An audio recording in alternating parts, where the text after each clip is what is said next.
নবাবের শহরে দিনের আলোয় হোটেলের নামক মধুচক্র চলছে। হ্যাঁ, একদম ঠিক শুনেছেন, দিনের আলোয় দেহ ব্যবসা রমরমিয়ে চলছে লালবাগ শহরে। ঐতিহাসিক জেলাকে কালিমালিপ্ত করার চেষ্টা করছে একাংশের প্রশাসনিক আধিকারিকরা, এমনই প্রশ্ন একাধিক। দেখুন বিস্তারিত। ঐতিহাসিক জেলা মুর্শিদাবাদ, আর এই মুর্শিদাবাদের নবাবের শহর লালবাগ। আর এই লালবাগ শহরে একাধিক হোটেলে প্রশাসনের নাকের ডগা দিয়ে চলছে দেহ ব্যবসা। শহরের অলিতে গলিতে চলছে দিনের আলোয় মধুচক্র। ভাবতে পারছেন, যে শহরকে ঐতিহাসিক শহর বলা হয়, প্রতিদিন হাজার হাজার মানুষের ঢল নামে শহরে, সেই শহরেই চলছে মধুচক্র। এ বিষয়ে মুর্শিদাবাদ শহর কংগ্রেসের সভাপতির কাছে জানতে চাইলে তিনি বলেন, প্রশাসনের একাংশের আধিকারিকরা এর সঙ্গে জড়িত, কারণ অলিতে গলিতে শুরু হয়েছে মধুচক্র। হোটেলের নামে ভাঁওতা দিয়ে চলছে, হোটেল বলে পর্যটকদের ভাড়া দেওয়া হচ্ছে রুম, তারপরেই ভিতরে গিয়ে অন্য ছবি দেখা যাচ্ছে, মেয়েদের দালালদের মাধ্যমে নিয়ে এসে দেহ ব্যবসা চলছে। এ বিষয়ে মুর্শিদাবাদ শহর সিপিআইএম পার্টির সম্পাদকের কাছে জানতে চাইলে তিনি বলেন, পুরোটাই প্রশাসনিক আধিকারিকদের নাকের ডগা দিয়ে চলছে। প্রশাসন একবার বন্ধ করার চেষ্টা করলে এগুলো বন্ধ হতে বাধ্য। এখন প্রশ্ন, নবাবের জেলাকে কালিমালিপ্ত করার পিছনে কার হাত রয়েছে? এর জন্য কে দায়ী? ঐতিহাসিক শহরে কি মধুচক্র চলবে? কমেন্টে জানান আপনাদের গুরুত্বপূর্ণ মতামত। মুর্শিদাবাদ থেকে ইব্রাহিম শেখের রিপোর্ট, খবর 24, যা সত্য তা প্রকাশিত।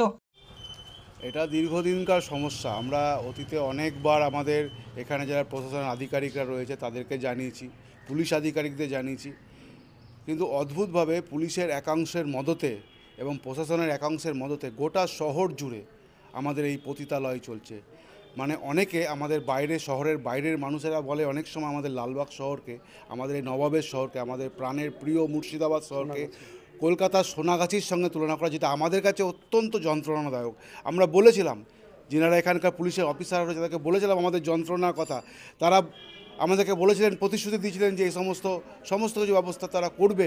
কিন্তু লালবাগ শহরে একদম যদি শহরে ঢোকা বিডিও অফিসের মোড় থেকে শুরু করে একদম হাজারদুয়ারি অবধি, এদিকে মতিঝিল থেকে শুরু করে হাজারদুয়ারি অবধি যত হোটেল চলছে, লালবাগ শহরে যদি 100টা হোটেল থেকে থাকে 3 থেকে 4টে হোটেল ছাড়া বাকি সমস্ত হোটেলে মেয়ে রেখে, বা আমাদের বিভিন্ন এখানে বিডিও অফিস সংলগ্ন বাউলিবাগ এই সমস্ত এলাকা রয়েছে, বাড়িতে ভাড়া করে তারা মেয়েরা থাকে, দালালদের মাধ্যমে নিয়ে এসে তাদেরকে হোটেলে নিয়ে আসা, মধুচক্র চালানো হয়। শুধু মধুচক্র চলে না, এই শহরের ঐতিহ্যকে নষ্ট করে প্রচুর বাইরের অ্যান্টি সোশ্যাল ক্রিমিনাল, তাদের নানা রকম অ্যান্টি সোশ্যাল ক্রিমিনালদের তাদের অ্যাক্টিভিটি হোটেলের বসে সেখানে হয়, সেখানে পতিতালয় চলে, সেখানে মেয়েদেরকে নিয়ে ফুর্তি করা হয়।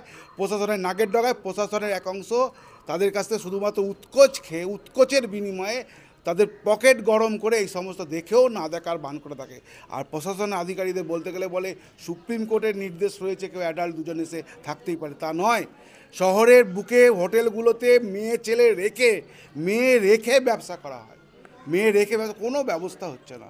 আমরা চাই, আপনাদের মাধ্যমে বলছি, প্রশাসনের উচ্চ আধিকারিকদের জানাতে চাই যে এটা বন্ধ হোক। আমাদের যে গরিমা, শহরের নবাবের যে শহর, তার গরিমা ফিরে পাক।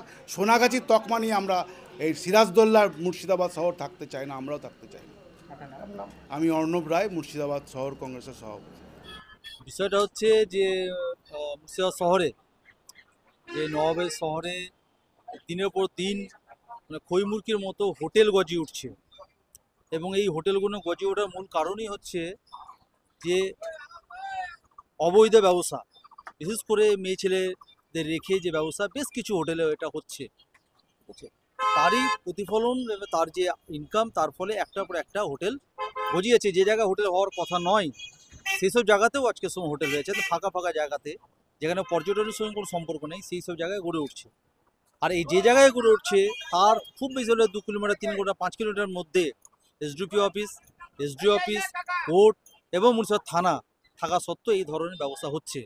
এতেই বোঝা যাচ্ছে যে প্রশাসনের প্রত্যক্ষভাবে এতে একটা মদত আছে, যে মদতের ফলে কিন্তু এই ধরনের ব্যবসা দিনের পর দিন বৃদ্ধি পাচ্ছে, এবং তার ফলে একটার পর একটা হোটেল, মানে ছোট ছোট ঝুপড়ি তৈরি করে দিয়ে এই ব্যবসাটাকে আরও তারা ব্যাপকভাবে চালাচ্ছে। পর্যটন শিল্পে অবনতির পিছনে কি পর্যটন শিল্পের অবনতির পিছনে এর প্রভাবটা আমরা ঠিক বলতে পারবো না, কিন্তু বিষয়টা হচ্ছে এর যে প্রভাবটা হচ্ছে অবনতির পিছনে সবথেকে বড় কথা সরকারের পক্ষ থেকে যে প্রচার, যে হাজারদুয়ারি বা হাজারদুয়ারিকে কেন্দ্র করে যে সমস্ত দর্শনীয় স্থানগুলো আছে, যার সঙ্গে ইতিহাসের সঙ্গে সম্পর্ক আছে, তার সরকারিভাবে কোনো প্রচার নেই, এবং প্রচার না থাকার ফলে রাজ্যের আনাচে কানাচে তার মেসেজ পৌঁছাচ্ছে না, এবং সেই জন্য সেই জায়গায় পর্যটকের মুর্শিদাবাদমুখী হওয়ার কোনো আগ্রহ থাকছে না।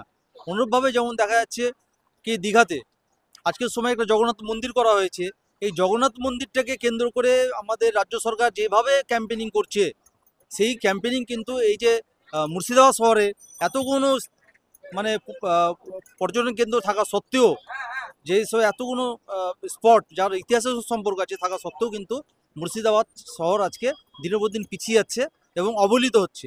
আমরা মনে করি মুর্শিদাবাদে পর্যটন কমার পিছনে সবথেকে বড় হচ্ছে সরকারের অবহেলতা, যার জন্যই আজকে মুর্শিদাবাদে পর্যটন কমছে। তাহলে দুর্গাপূজার পেছনে সরকারি প্রশাসনিক কাজে যাচ্ছেন। একদম 100%। আপনার নাম? আমার নাম মনু শেখ, আমি এখানে সিপিএম পার্টির সম্পাদক।